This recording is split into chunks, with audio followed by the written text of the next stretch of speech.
राजा देवराज बहुत ही दयालु थे।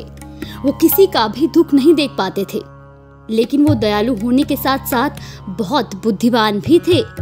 जब से देवराज राजा बने पूरा राज्य खुश है, सब कुछ मंगल है। एक दिन राजा अपने महल की प्राचीर पर खड़े होकर ठंडी ठंडी हवाओं का आनंद ले रहे थे। तभी उनकी नजर एक भिखारी पर पड़ी।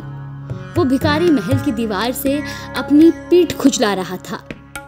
ये देख राजा महल के बाहर गए। सैनिकों, ये व्यक्ति कौन है? जाओ और इसे दरबार में लेकर आओ। सैनिक उस भिखारी के पास जाते हैं। चलो, आज महाराज तुम्हें छोड़ेंगे नहीं। तुम महल की दीवारों से अपनी पीठ खुजला रहे थे ना, अब तुम्हें इसकी सजा मिलेगी। चलो। सैनिक उस भिखारी को पकड़ के महल में ले जाते हैं। तुम महल की दीवारों से अपनी पीठ क्यों खुजला रहे थे? महाराज, मुझे माफ कर दीजिए, मैं कभी ऐसा नहीं करूँगा। मेरी पीठ में बहुत खुजली हो रही थी, इसीलिए महाराज मैं दीवार से अपनी पीठ को खुजला रहा था। मुझे माफ कर दीजिए। मैं आपको कोई सजा नहीं दे रहा।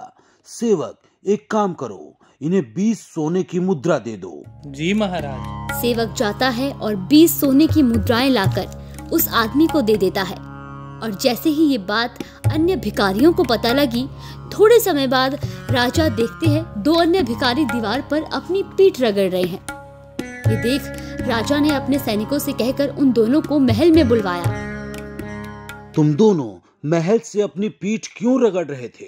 महाराज, हमारे पीठ में बहुत खुजली हो रही थी, इसलिए हम दीवार पर अपनी पीठ रगड़ रहे थे। सेवक, जाओ और कोड़े लेकर आओ। कोड़े क्यों मंगवा रहे हैं आप? वो इन भिखारियों की पीठ की खुजली ठीक करने के लिए है। इनकी पीठ पर 20-20 कोड़े लगाने हैं। महाराज, ये तो अन्याय है। आपने उस भिखारी को स्वर्ण की मुद्राएं दी और हमें कोड़े क्यों? उसे सोने की मुद्राएं इसलिए दी गई थी क्योंकि उसने सच कहा था, लेकिन तुम दोनों झूठ बोल रहे हो।